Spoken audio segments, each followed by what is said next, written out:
जुनूनियत, इश्क हद से पार। एपिसोड 19।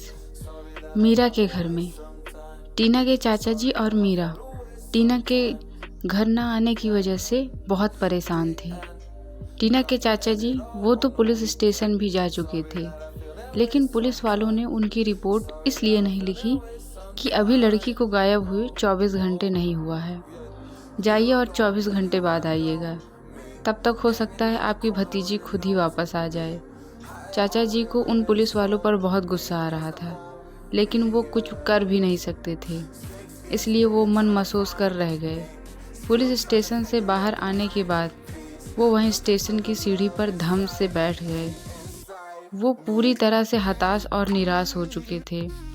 वो याद करने लगे, जब वो कल रात घर आए थे तो मीरा परेशान सी इधर उधर टहलकर चहलकदमी कर रही थी और खुद में ही कुछ बड़बड़ किए जा रही थी। हद है, ये लड़की पता नहीं कहाँ रह गई, अभी तक नहीं आई।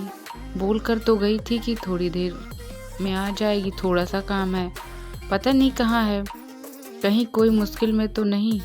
नहीं नहीं नहीं, ऐसा नहीं हो सकता, जहाँ भी होगी ठीक होगी। तब तक सत्येंद्र जी यानी मीरा के पापा ने पूछा, क्या हुआ बेटा, तुम इतनी परेशान क्यों हो? और वो इधर उधर देखते हुए बोले, टीना कहाँ है? मीरा घबरा गई। उसकी घबराहट देखकर सत्येंद्र जी ने थोड़ा तेज आवाज में पूछा, टीना कहाँ है? उनकी आवाज़ सुनकर वहाँ कीर्ति और शांति जी भी आ गए।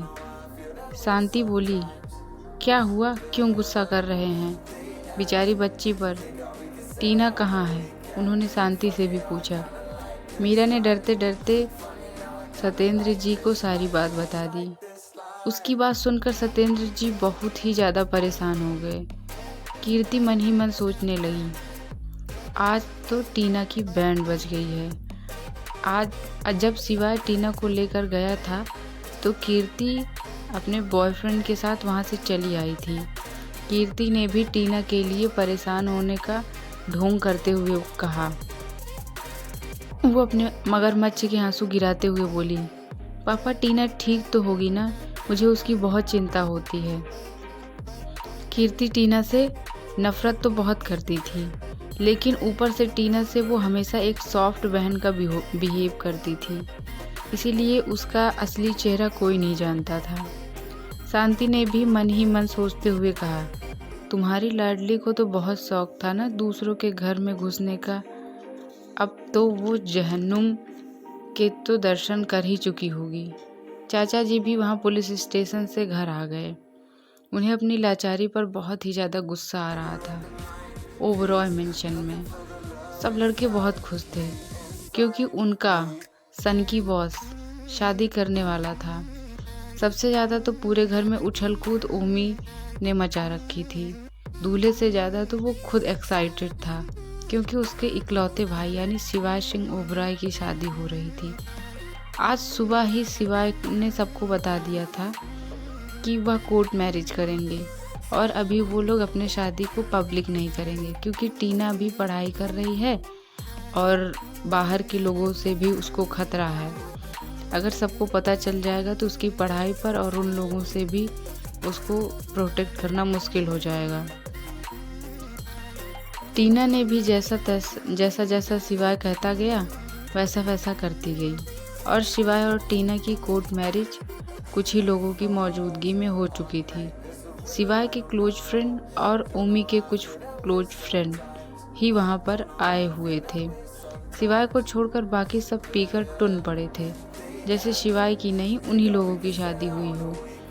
टीना एकदम रानी की तरह दिख रही थी, एकदम किसी राजा की रानी की तरह लग रही थी। टीना बड़े से मिरर के सामने खड़ी अपने मांग में भरे सिंदूर को देख रही थी। फिर उसने अपने गले में पहने हुए मंगलसूत्र को देखा। वो किसी भी तरह से देखने में मंगलसूत्र नहीं लग रहा था, वो किसी डायमंड पेंडेंट में लगी पतली सी चेन का पेंडेंट लग रहा था। उस पे लिखा था SO।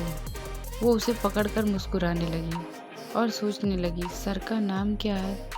कॉलेज में भी सर का नाम बताया तो था, लेकिन टीना अपनी ही धुन में मस्त थी, इसीलिए उसे याद ही नहीं कि उसके सर का नाम क्या है। तभी पीछे से उसे वही आवाज़ सुनाई दी। SO का मीन्स शिवाय सिंह ओबरॉय। शिवाय की आवाज़ सुनकर टीना हड़बड़ा गई और वहीं धम से गिर पड़ी। शिवाय अभी अभी नहाकर बाथरूम से आया था। उसके बाल गीले थे। वो जाकर टीना के बगल में लगे सोफे पर बैठ गया और उसे अपने बाल सुखाने का इशारा किया। टीना ने अपने कांपते हाथों से टॉवल पकड़ी और शिवाय की तरफ बढ़ गई। धीरे धीरे वो टॉवल से शिवाय के बालों को सुखाने लगी। शिवाय को तो ये सब बहुत ही ज़्यादा अच्छा लग रहा था। टीना के भी दिल में शिवाय को टच करने के बाद गुदगुदी सी हो रही थी। टीना ने शिवाय को बालों को अब लगभग पूरी तरह से सुखा दिया था। टीना बोली, हो गया सर। शिवाय तो जैसे किसी और ही दुनिया में हो जैसे। शिवाय ने बस में गर्दन हिला दी। शिवाय ने टीना को बगल में बिठाया और बोला, तुम्हें तो पता होगा ना पत्नी के क्या क्या काम होते हैं, तुम्हें वो सब करना है। और हाँ, खबरदार अगर मुझे धोखा देने की कोशिश की तो। टीना बस हाँ में अपनी गर्दन हिलाए जा रही थी। तुम कॉलेज अब कुछ दिनों के बाद जाओगी। मैंने तुम्हारे डीन को इन्फॉर्म कर दिया है, इसलिए कोई दिक्कत नहीं होगी। सुबह का समय। शिवाय सोफे पर बैठकर अपने ऑफिस का काम कर रहा था। उसकी उंगलियां कीबोर्ड पर बहुत तेजी से चल रही थी। तभी धड़ाम की आवाज़ आती है। सब लोग भाग कर ऊपर आ जाते हैं, लेकिन शिवाय के गेट पर ही आकर रुक जाते हैं।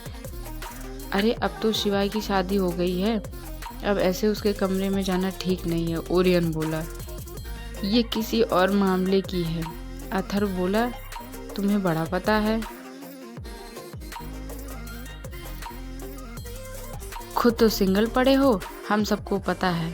वो अनरोमांटिक आदमी क्या खाक कुछ करेगा, उसे तो सिखाना पड़ेगा। इस बात पर सिद्धार्थ बोला, तुम भी तो सिंगल हो। टीना ने देखा उसके कपड़े चेंज थे। वो तो कल शिवाय की बात सुनते सुनते ही वहीं सोफे पर सो गई थी। उसने शिवाय से पूछा, मेरे कपड़े किसने चेंज किए? शिवाय ने एक तिरछी नज़र टीना पर डाली और उसे एक शरारत सूझी। शिवाय ने टीना से कहा, मैंने, इतना तो हक है मेरा तुम पर। टीना एक बार फिर से चीख पड़ी। इस बार बाहर खड़े लोगों से रहा नहीं गया। वो लोग धमधमाते हुए अंदर घुस आए जैसे कोई घुसपैठ ही हो। अंदर आते ही सिद्धांत बोला, शिवाय सब ठीक तो है ना? ओमी भी बोला, क्या हुआ भाई, भाभी इतनी जोर से क्यों चीखी? शिवाय बोला, तुम्हारी भाभी बेड से नीचे गिर गई। अथर्व मौके की नजाकत को समझते हुए ओमी को उठाकर बाहर लाया। ओमी झल्लाते हुए बोला, क्या हुआ, तुम लोग मुझे क्यों उठाकर लाए? अब उस कमरे में उनके साथ टीना भी है, तो इसलिए सोच समझ कर घुसना चाहिए। ओमी बोला, मेरा भाई तो अनरोमांटिक है, क्या ही कर सकता है।